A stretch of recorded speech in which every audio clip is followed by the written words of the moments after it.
Wow, what a great declaration to kick off our time together today and this brand new year.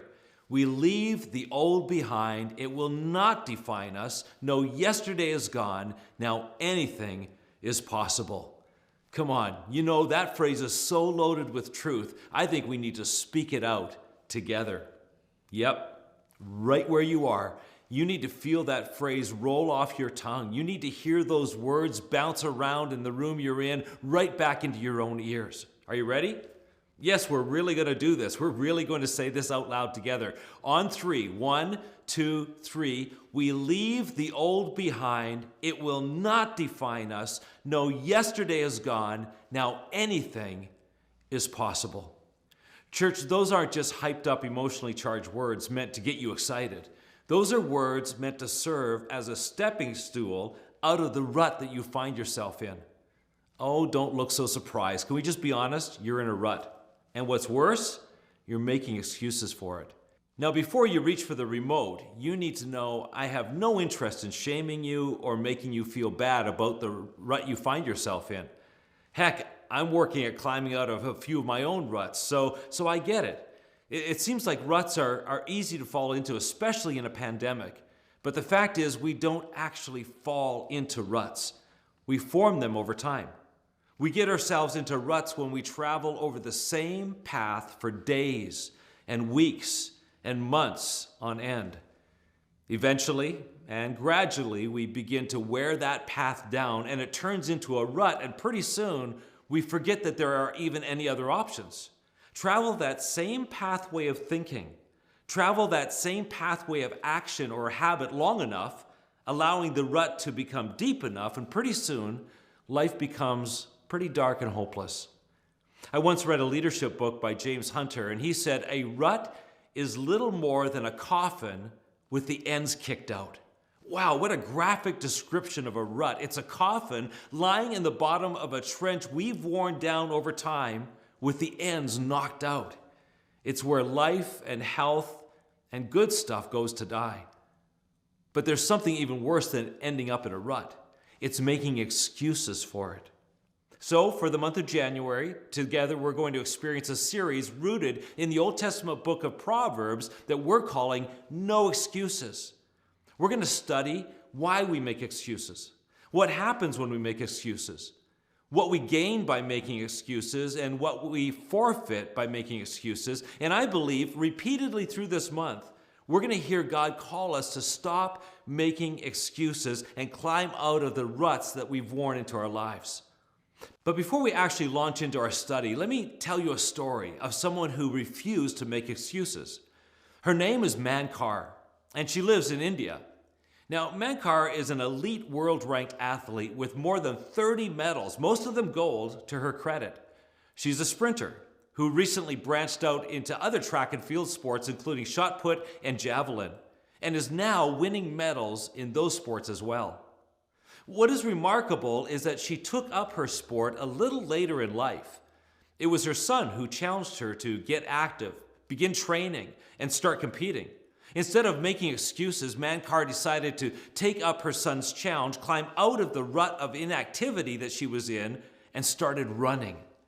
Well, that was 11 years ago, and she has never looked back. Oh, and for some context, her running coach and son is 83 years old, and Mankar is 104, and she is the fastest centenarian in the world. Mankar started training and competing when she was 93 years old. Can you imagine the excuses that she could have come up with? I don't even have to think very hard because they're the excuses I find myself making at 55 years old. I'm too tired to exercise. I'm too stiff and sore to run. My best athletic days are behind me. What if I try and I'm not good at it? There are people who are more skilled and talented than me. What if I try and fail? And one unique to her, she might have said, is, I'm a grandmother of 9 and a great-grandmother of 14. I can't be competing in master competitions all over the world. And yet Mankar outran her excuses. She overpowered them and became stronger than her excuses. Listen, here's a principle I want you to think about. Anytime God is about to do something new in your life or take you to a new level, there will be a swarm of excuses that you need to shake off and break through. Now, I get it. It almost feels wrong to be talking about hope and future and new levels and taking new ground and increasing because of this insidious pandemic. And yet, what if this pandemic has just become the mother of all excuses, pinning us down in our ruts, conveniently eroding our confidence and causing us to cower? What if the opportunities to grow our lives and move to the next level have never been more ripe and ready than right now, but the swarm of excuses spawned by this pandemic are blinding us from where God wants to take us? Listen to Proverbs 22:13. The lazy man is full of excuses. I can't go to work, he says. If I go outside, I might meet a lion in the streets and be killed. The same proverb is repeated in Proverbs 26:13. It says, the lazy person who is self-indulgent and relies on lame excuses says, there's a lion in the road, a lion in the open square, and if I go outside to work, I'm going to be killed. This is a classic excuse-making example.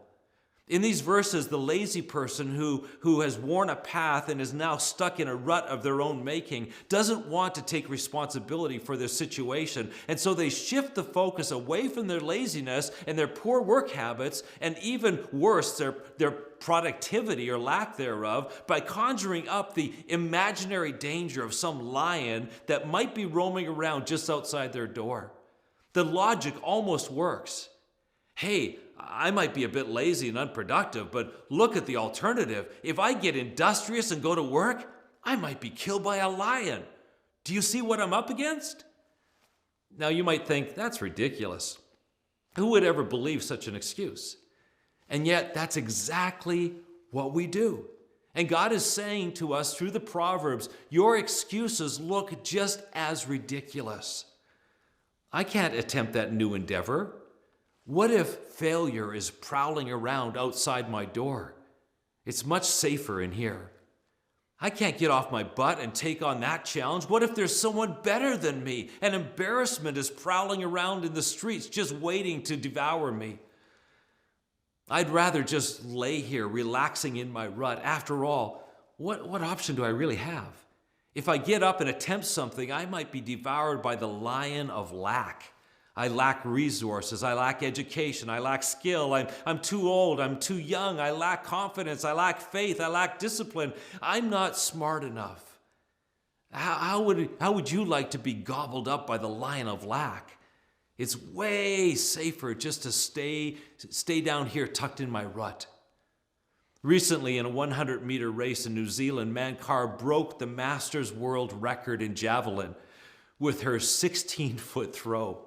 In the same year, she shaved off 4 seconds from her 100-meter time of 74 seconds down to 70 seconds.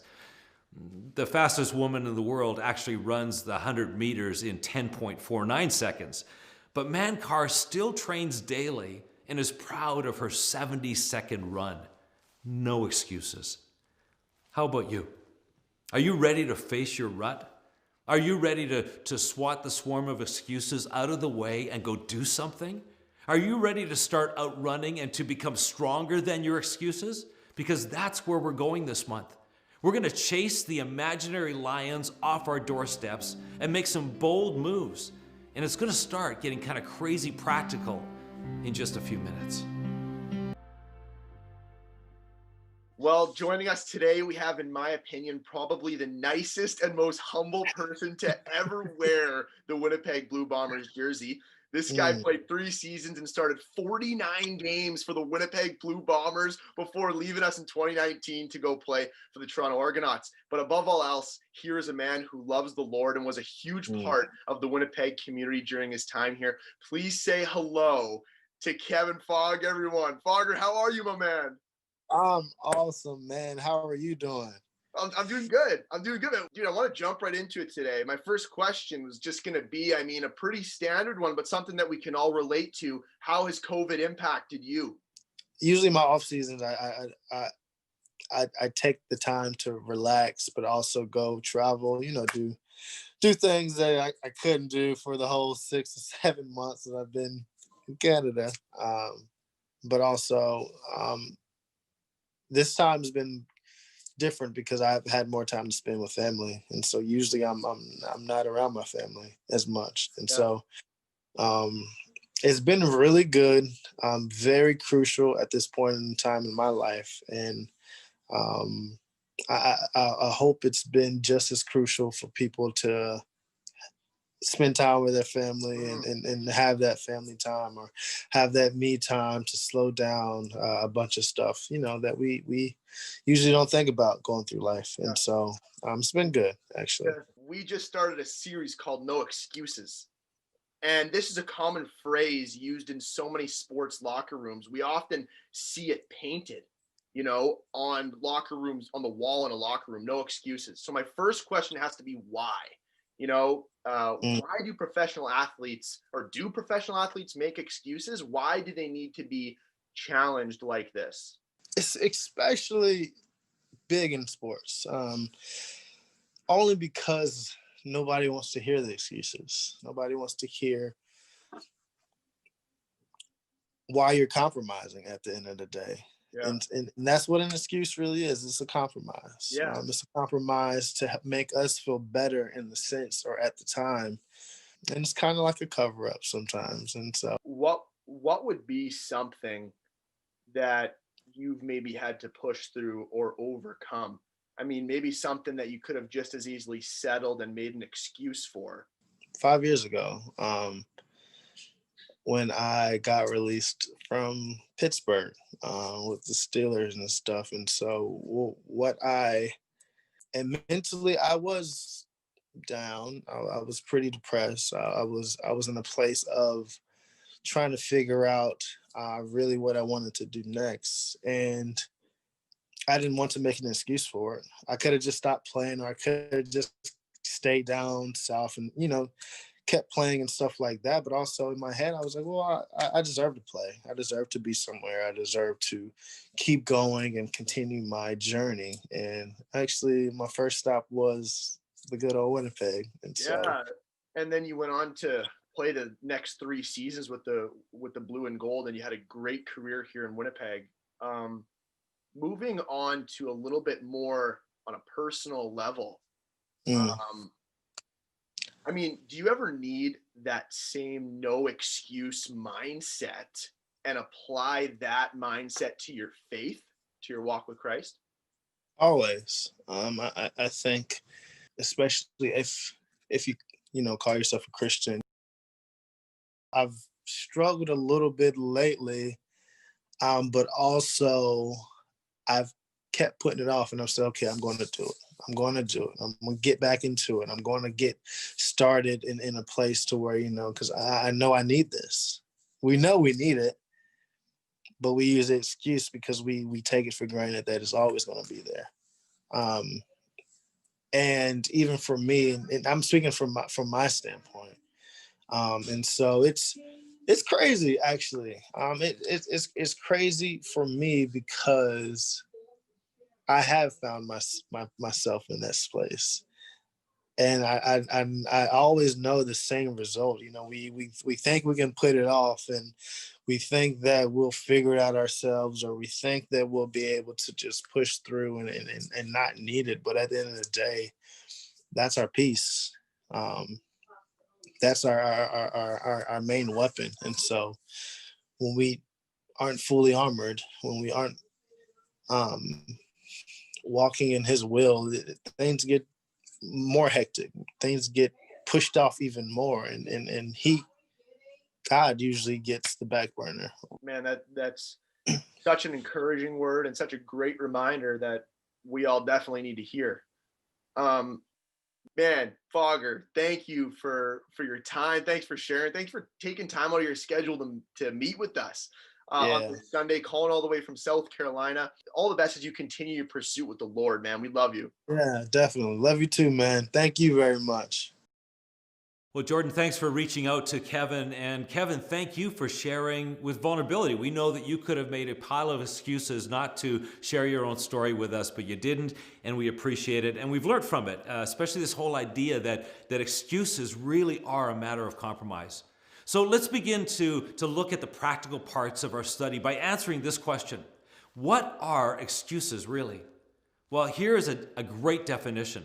Excuses are invented reasons that we create to defend our behavior, to postpone taking action, or simply as a means of neglecting responsibility. They are a means of placing the blame on internal problems or external conditions. Probably one of the most poignant examples of excuse making is found back in Exodus chapter 3. God came to Moses and said, "Moses, I've seen the misery of my people Israel under the oppression of their captivity in Egypt. I want to rescue them." And at that point, I'm pretty sure that Moses must have thought, fantastic, maybe even about time. You go, God, you go get them. But before he could respond, God said, so here's what I'm going to do. I'm going to send you. God had a plan, and his plan was Moses. Hit the pause button a second. I don't have any doubt in my mind that God is making the very same statement today. He's saying, I see their pain. I see those people's need. I see the opportunity. I have a mission I'm on, and I want to rescue some people, so I'm sending you. If you are a follower of Jesus Christ, you are a missionary.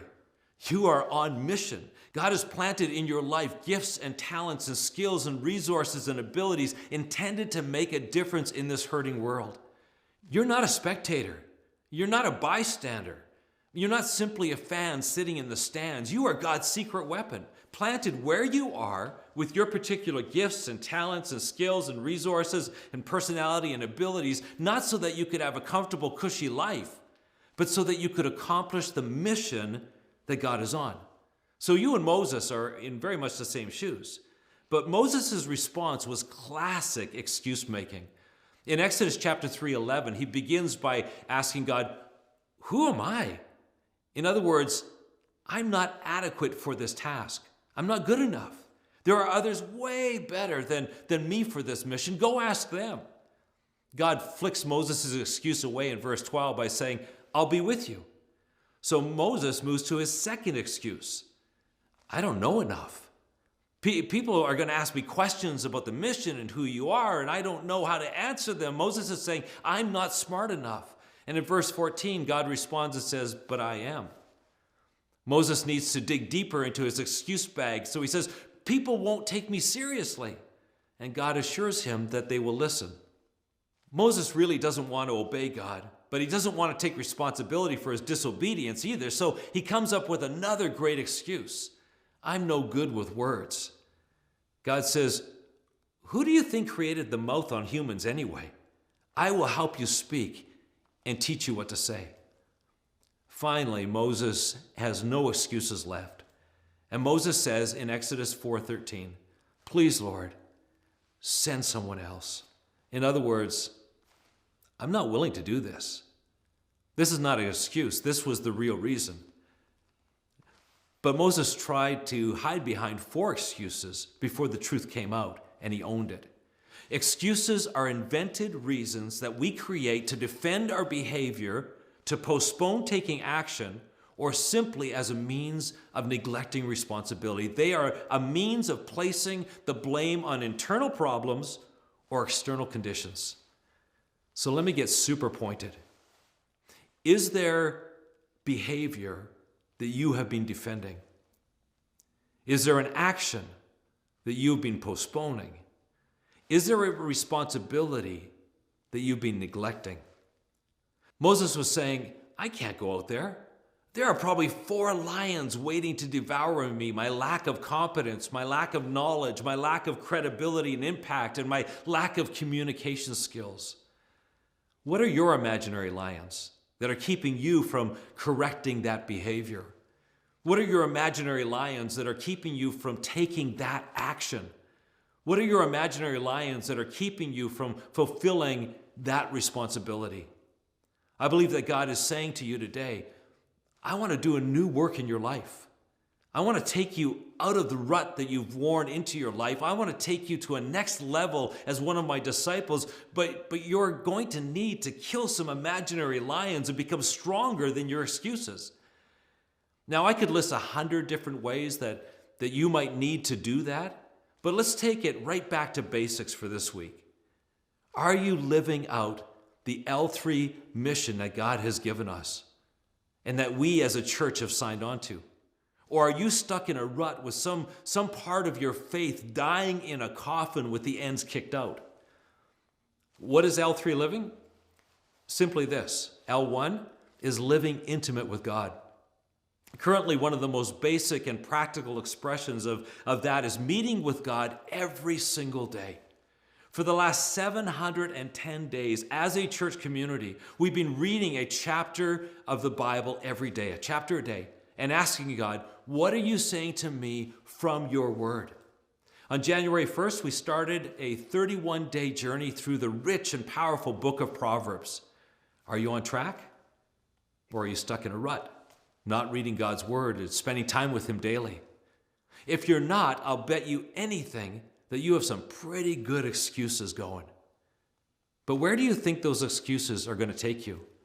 My challenge to you today is become stronger than your excuses. Run faster than your excuses. Make a decision right now. No more excuses, and get back on track today. Today we're on Proverbs 10. You can either catch up, which wouldn't take you all that long, or simply start on Proverbs 10 today and determine that you won't miss a day until the end of the month. And take a few minutes with God every single day for the rest of the month of January. L2 is living in deep community. Our best practical expression of this these days are what we call COVID platoons. Maybe you missed the weekend that we rolled out COVID platoons back in November. Well, if you go to our website and hit Get Connected, you're going to see a page dedicated to COVID platoons, including a few minutes of the message segment that kicked this whole thing off back in November. Basically, a COVID platoon is a group of 2 to 12 other people that you intentionally connect with for 30 to 45 minutes every week. But it's not just a social gathering. Each of you is on a mission. You're on a mission to check in with each other via Zoom or Skype or some other video platform. You're on a mission to encourage and strengthen each other. And you're on a mission to pray for each other. Now you tell me, where else in your week can you honestly talk about the challenges and the victories that you're experiencing and the emotions you're going through? Intentionally reach into someone else's life to care for them and spend time with people who aren't around a table or your family praying for each other? My guess is the answer is nowhere. You know, Carolyn and I have been meeting with our COVID platoon of 3 other couples every Wednesday night from 8 to 8:45. And I've talked to many others who have shared about their COVID platoon. And it would seem that many people experience the same sensations just before actually connecting. The lions start roaring and the swarm of excuses start buzzing. Carolyn and I experience this often. Many people even hear themselves saying, wow, I wish I didn't have to do this Zoom gathering tonight. Why did I sign up for this? It's just been such a full and taxing day. I'm too tired. I feel really brain dead. I don't think I have anything to contribute. These people could probably have somebody much better to connect with than I. I don't think I have the energy to encourage anyone. And to a person, they tell me, but I outran the excuses. I connected with our group, and it was amazing. I'm so glad I didn't bail or miss. I left feeling energized and encouraged, heard and loved. L1 is living intimate with God, pursuing God, carving out time for God every single day in His Word and in prayer. Are you doing it? Or have you listened to the lions? L2 is living in deep community. I can tell you right now that you have been assigned 24 excuses to keep you from this. Are you going to push through them? Are you going to give in to them and let the imaginary lions win? Or are you going to silence them? L3 is living lives of influence. Hey, we may not be able to mobilize our usual 700, 800, 900 volunteers in active service, But that doesn't mean for a moment that we don't need every Riverwooder functioning at their serving best. Serving God is basically a matter of giving. Giving our time, giving our energy, giving our skills and our talents and abilities, and giving our resources. Don't let COVID be your excuse for not serving God. Serve Him where you are. Simply make yourself available to God. Give yourself away. Again, don't just go to church on your couch, but be the church. We read in Proverbs 6 this last week, where Solomon was warning about getting caught in financial obligations. Now that's the context, but listen to the challenge, because it applies far beyond finances. Verse 3 says, "Now swallow your pride. Don't put it off. Do it now. Don't rest until you do. Save yourself like a gazelle escaping from a hunter, like a bird fleeing from a nest." Do you hear the urgency? Can you feel the weight of this? It's a call to have no excuses. And the same applies to what God is nudging your heart towards right now. Swallow your pride. Don't put it off. Do that thing right now that God's calling you to. Don't rest until you do. Save yourself like a gazelle escaping from a hunter. Church, do you have any idea how many runs and skis and walks are going to be taken because of God's word today? Do you have any idea how many ruts are going to be climbed out of because of God's word today? Do you have any idea of how many oil changes and house repairs will be accomplished this week because we heard God say, no more excuses, don't put it off, do it now? Do you have any idea how many personal budgets will be tackled? Do you have any idea how many less glasses of alcohol will be consumed? Because for some of us, that's the rut we're stuck in and we're dying in it. Do you have any idea how many sit-ups and how many less calories are going to be consumed? But more importantly, do you have any idea how many more Christ followers will once again find their Bible and their chair and spend time intimately one-on-one with God this week? Do you have any idea how many people are going to yell out the door of their hearts that they aren't afraid of those imaginary lions? And they're going to reach out, they're going to take a risk, and they're going to form a COVID platoon to not only help themselves, but someone else making it through this pandemic. Do you have any idea how many more tithes and offerings, fuel dollars for the church ministry impact are going to be shared this week because someone said, no more excuses? Do you have any idea how many more Christ followers God is going to have showing up on heaven's doorstep saying, put me to work. I heard you say no more excuses, and I'm here to serve, even during a pandemic. Today, God is shining a spotlight on that rut that you find yourself in and is inviting you to climb out of it and chase away the imaginary excuse lions. Now it's up to you to decide what you're going to do with that invitation.